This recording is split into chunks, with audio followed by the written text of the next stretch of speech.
Dulu saya kecil itu, saya masih menyaksikan kiai-kiai saya itu, syekh-syekh kami itu masih bisa kumpul mudzakarah duduk bareng-bareng. Bahkan pimpinan-pimpinan ormas kiai-kiainya.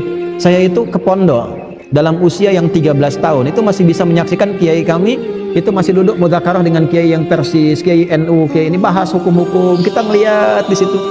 Dan hebatnya, walaupun berbeda pendapat, kencang dengan dalil di ruangan, itu saat ketemu bisa saling berpelukan. Terus saling berlomba mendahulukan tangan untuk cium tangan, itu antar kiai, ada banyak.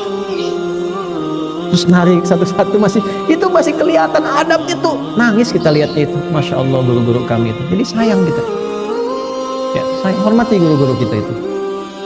Kita nggak tahu bagaimana Allah mengirimkan hidayah lewat mereka itu. Nah ini yang hilang, adab ini yang hilang, baik dia alim, pengajar ataupun muta'alim. Ya kalau gurunya sudah kehilangan adab, muridnya pasti lebih daripada itu. Nah, karena itu penting kita ngaji seperti ini supaya perbaikan pada diri kita ada dan kita terjaga dalam keadaan yang baik. Ya, hormati orang lain, kalau tidak sepakat tidak apa-apa, belajar. Kalau misal beda pendapat nih, oh ini guru ini mengatakan begini, beda dengan saya, cari ilmunya, datangi, tanya.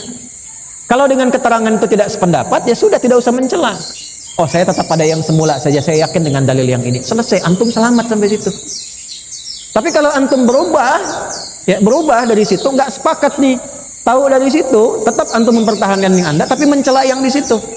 Nah itu bahaya. Yang lebih berbahaya, belum kenal, belum nanya, sudah cela. Nah itu gimana nanti tuh? Apalagi sekarang zaman media sosial, bikin status sedunia tahu. Nah ketika masalah antum selesai, masalah dengan orang sedunia belum selesai, gimana tuh menyelesaikannya?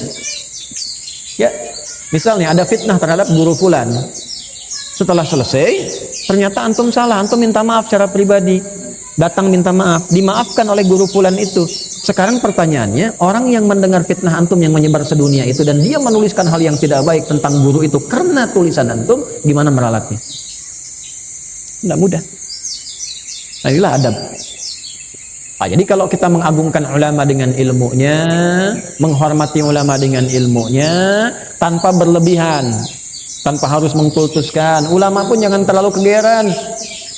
Datang ke majelis, nggak begitu caranya.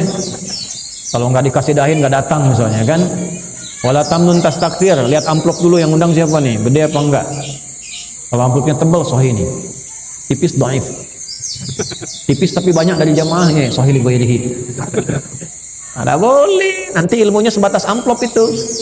Amplopnya hilang ilmunya. Ya. Nah, jaga yang seperti itu sehingga tidak sibuk dalam hal-hal yang lain. Nah, kalau kita mulai ta'zim begitu, lalu kita ikuti polanya. Jangan ta'zim, berhenti tidak, ikuti. Kenapa jadi begitu? Nanti barulah Allah kirimkan cahaya. Nah, kalau udah melihat begitu, orang tua berdoa. Kakek itu boleh, Pak, doa untuk cucunya.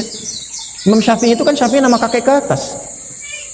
Muhammad, bapaknya Idris, Syafi'i itu kakek ke atasnya. Tapi alim, beliau selalu berdoa. Akhirnya yang dapat siapa? Cucunya, cucu ke bawahnya, cicit.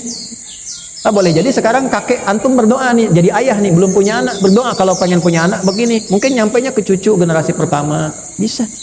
Nggak ada yang hilang dari doa, Bu. Nggak ada yang hilang. Ibu doa sekarang minta, ya Allah jadikan anak saya seperti Ustadz Fulan, solehnya demikian, ilmunya demikian. Boleh jadi satu di antara anak ada yang dapat. Kalau bukan anaknya, nyampe ke cucu, bisa begitu. Doa tuh begitu, nggak ada yang hilang dari doa sepanjang ikhlas. Ini, jadi ulama tuh diikuti bukan hanya akhlaknya, bukan hanya ilmunya.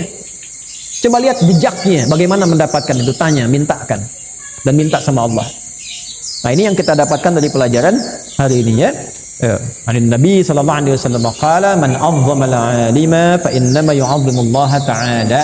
Siapa yang menghormati seorang berilmu, mengagungkannya karena Allah, maka dia sedang mengagungkan Allah Subhanahu wa taala.